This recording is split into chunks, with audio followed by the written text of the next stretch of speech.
Start చేయనా chemistry NMR spectroscopy. It is useful both for second year and final year students for semester 4 and semester 6. NMR spectroscopy topic అనేది semester 4 and semester 6లో ఉంది. So జనరల్గా first అసలు spectroscopy means it is a branch of science which deals with the matter with EMR. అంటే జనరల్గా spectroscopy అంటే ఏంటంటే ఒక మ్యాటర్ని EMR electromagnetic radiation interact చేసినప్పుడు ఆ మ్యాటర్లో ఎటువంటి చేంజింగ్స్ జరుగుతున్నాయి అనేది మనం అబ్జర్వ్ చేసే సైన్స్నే స్పెక్ట్రోస్కోపీ అంటారు. So spectroscopy means it is a branch of science which deals the matter with the interaction of EMR. Master అసలు EMR అంటే ఏంటి? EMR అంటే electromagnetic radiation. It is the form of light. Light is available in various forms like cosmic rays, gamma rays, X-rays, UV, visible, IR, micro, TV, radio. These are all different or various forms of light. ఇవన్నీ కూడా light యొక్క రూపాలు. మనం కాంతి అంటానం చూసారా, ఆ కాంతి ఇన్ని విధాలుగా ఉంటుందండి. Sir what is the common for the all electromagnetic radiation? Sir ఇక్కడ ఇన్ని అవైలబుల్ రేస్ ఉన్నాయి కదా, cosmic race, gamma race, X rays, UV, visible, IR, micro, TV, radio. ఈ అన్ని లైట్ రేస్కి కామన్ ఫీచర్స్ ఏంటంటే these all light race travel with wave nature. Wave, ఈ అన్ని light race కూడా వేవ్ నేచర్లో ట్రావెల్ అవుతుంటాయి like this. Next one, these all rays travel with same velocity of the light. Light velocity is nothing but 3 into 10 to the power of 8 meter per second. అంటే ఈ race అన్నీ కూడా ఒకే స్పీడ్తో travel చేస్తాయి. ఇక్కడ present అయిన electromagnetic radiations అన్నీ కూడా ఒకే next these possess both electromagnetic radiations are nothing but possess magnetic field and electric field. These are the common features of electromagnetic radiation. ఇంతవరకు నేను మాట్లాడేది ఏంటంటే ఎలక్ట్రోమాగ్నెటిక్ రేడియేషన్స్ అనేవి వేరియస్ ఫార్మ్స్గా ఉంటాయి. Those are cosmic rays, gamma rays, x rays, UV, visible, IR, micro, TV, radio. ఈ అన్నిటికి common features అంటూ ఉన్నాయి. కామన్ ఫీచర్స్ ఏంటంటే అన్ని లైట్ రేస్ కూడా వేవ్ నేచర్లో ట్రావెల్ చేస్తాయి. All the light waves or travel with the same velocity is nothing but 3 into 10 to the power of 8 meter per second. And all the rays possess both magnetic field and electric field. Sir మరి ఈ common features ఉండేటప్పుడు ఇవి ఎందుకు మనం స్పెసిఫైజ్డ్గా ఇలా classify చేసామంటే these are all rays characterized by following properties, nothing but wavelength, energy, intensity, wave number, frequency. These are the characterized properties of EMR. అంటే characterized properties అంటే ఈ ప్రాపర్టీస్ని యూజ్ చేసి మనం డిఫరెన్షియేట్ చేయొచ్చు. అంటే వేవ్ లెంత్ డిఫరెంట్గా ఉంటుంది ఒక EMRతో మరొక EMRని కంపేర్ చేసేటప్పుడు. అలాగే frequency, energy, intensity. Okay, this is the introduction about the EMR. Next spectrum. మనం మోస్ట్లీ కెమిస్ట్రీలో స్పెక్ట్రమ్ అని అంటుంటారు. ఏంటి మేషర్ అసలు spectrum or spectra? Light is a energy form, yes or no? It is a energy, no doubt. అసలు స్పెక్ట్రమ్ అంటే ఏంటంటే ఆ లైట్ ఎనర్జీని అబ్జర్వ్ చేసుకుంటుంది. లేదా లైట్ ఎనర్జీ ఏదైనా ఒక సబ్స్టెన్స్ తీసుకుంటారు మీరు, ఆ సబ్స్టెన్స్ లైట్ ఎనర్జీని అబ్జర్వ్ చేసుకోవచ్చు లేదా లైట్ ఎనర్జీని ఎమిట్ చేయొచ్చు. ఆ ఎనర్జీకి ఎంతో కొంత ఫ్రీక్వెన్సీ ఉంటుంది కదా, అందుకే the range of absorbed or emitted frequencies of EMR is technically said to be spectrum. అంటే ఏదైనా ఒక శాంపిల్ కాంతి పౌనపున్యాన్ని శోషించుకునే కాంతి పౌనపున్యాన్ని లేదా ఉద్గారం చెందితే కాంతి పౌనపున్యాన్నే మనం శాస్త్రం పరంగా స్పెక్ట్రమ్ అని అంటుంటారు. అందుకే స్పెక్ట్రమ్ అంటే ఏంటంటే the range of absorbed or emitted frequencies of EMR. is called spectrum. Next, spectroscopy. Spectroscopy is thoroughly used. It is the interaction of sample plus EMR. Next we going to NMR spectroscopy. Already మీకు spectroscopy అంటే చెప్పాను. Spectroscopy అంటే electromagnetic రేడియేషన్తో ఒక sample interact చేస్తాము, అప్పుడు ఆ sample ఎటువంటి changings వస్తాయి స్టడీ చేసే science spectroscopy. Now we going to NMR spectroscopy. Sir NMR స్పెక్ట్రోస్కోపీలో which type of matter taken, which type of EMR is taken? Already we discussed there is a various types of EMR is available like cosmic, gamma, X-ray, UV, visible IR, micro, TV, radio.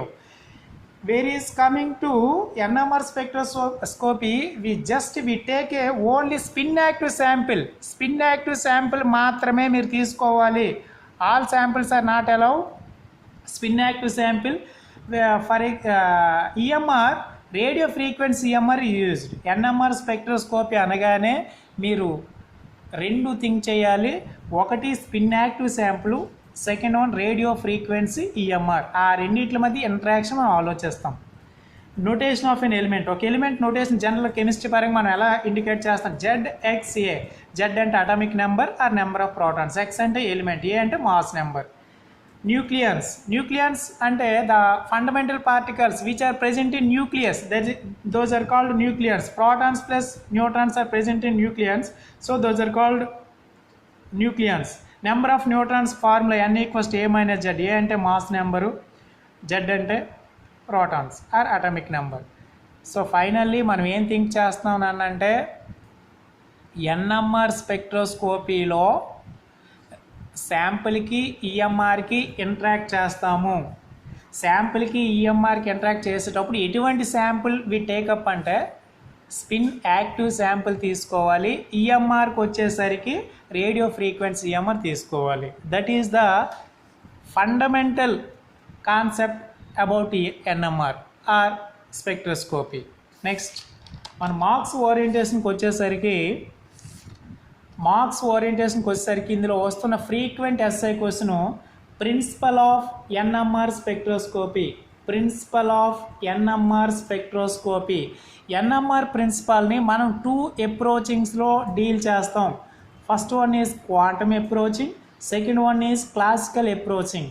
Sir quantum approaching, classical approaching. In general classical approaching is deals about the macroscopic particles.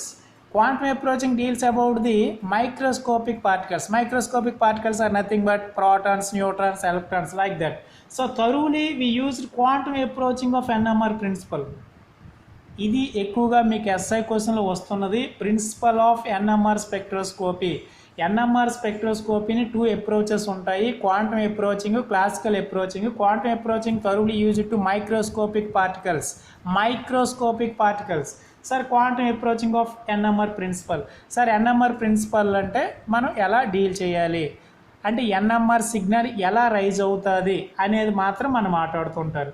First NMR is the absorption spectroscopy లేదా absorption spectra. మేషర్ NMR అనేది absorption spectra ఎందుకు అంటాము అనేది మనం reason తెలుసుకోవాలి. NMR అనేది absorption spectra అని ఎందుకు అంటామంటే NMRలో which EMR is used? Radio frequency EMR. అంటే NMRలో రేడియో ఫ్రీక్వెన్సీ EMRని అబ్జర్వ్ చేసుకోవడం వలన NMR సిగ్నల్ రైజ్ అవుతుంది. అందుకే NMR ఈజ్ అబ్జార్ప్షన్ స్పెక్ట్రా అంటారు. ఓకే, NMR అనేది అబ్జార్ప్షన్ స్పెక్ట్రా ఎందుకన్నామంటే NMRలో వచ్చే సిగ్నల్ లేదా పీక్ అంటారు. వీటినే సిగ్నల్ ఆర్ పీక్స్ అనేవి దేనివల్ల వస్తాయంటే రేడియో ఫ్రీక్వెన్సీ EMRని అబ్జర్వ్ చేసుకోవడం వలన వస్తాయి.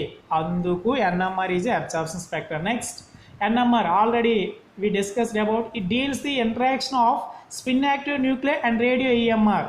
ఎటువంటి వీటి మధ్య ఇంటరాక్షన్ చేయాలి సార్ అంటే మనం spin active sample, radio EMR. Spin activity, అసలు మనం తీసుకున్న శాంపుల్కి స్పిన్ యాక్టివిటీ ఉందా లేదా? Spin activity is expressed in terms of spin angular momentum capital I. మనం తీసుకున్న న్యూక్లియర్ అనేది స్పిన్ యాక్టివా కాదా అనేది ఏ టర్మ్స్లో ఎక్స్ప్రెస్ చేస్తారు సార్ అంటే స్పిన్ యాంగులర్ మొమెంటం. ఆ స్పిన్ యాంగులర్ మొమెంటంని మనం క్యాపిటల్ ఐతో డినోట్ చేస్తారు. క్యాపిటల్ ఐ 0 అయితే స్పిన్ ఇన్యాక్టివ్, ఎన్ఎంఆర్ ఇన్యాక్టివ్. అంటే ఎన్ఎంఆర్ ఇన్యాక్టివ్ మీన్స్ ఎన్ఎంఆర్లో సిగ్నల్ను ఆ శాంపుల్ ఫామ్ చేయదు. Spin angular moment I not equals 0, spin active, NMR active. అంటే ఐ నాట్ ఈక్వల్స్ 0 కలిగి ఉన్న శాంపుల్స్ మాత్రమే ఎన్ఎంఆర్లో సిగ్నల్స్ని ఫామ్ చేస్తాయి. అయితే మెషరు స్పిన్ యాంగులర్ మూమెంటం వేటికి ఐ 0 అవుతుంది, ఏటికి నాట్ ఈక్వల్ 0 అంటే మీరు ఏదైనా ఒక న్యూక్లియస్ తీసుకున్నప్పుడు దాంట్లో నెంబర్ ఆఫ్ ప్రోటాన్స్ మరియు నెంబర్ ఆఫ్ న్యూట్రాన్స్ ఈవెన్ నెంబర్లో ఉన్నాయనుకోండి, అది ఐ ఈక్వల్స్ 0 అవుతుంది నాన్న.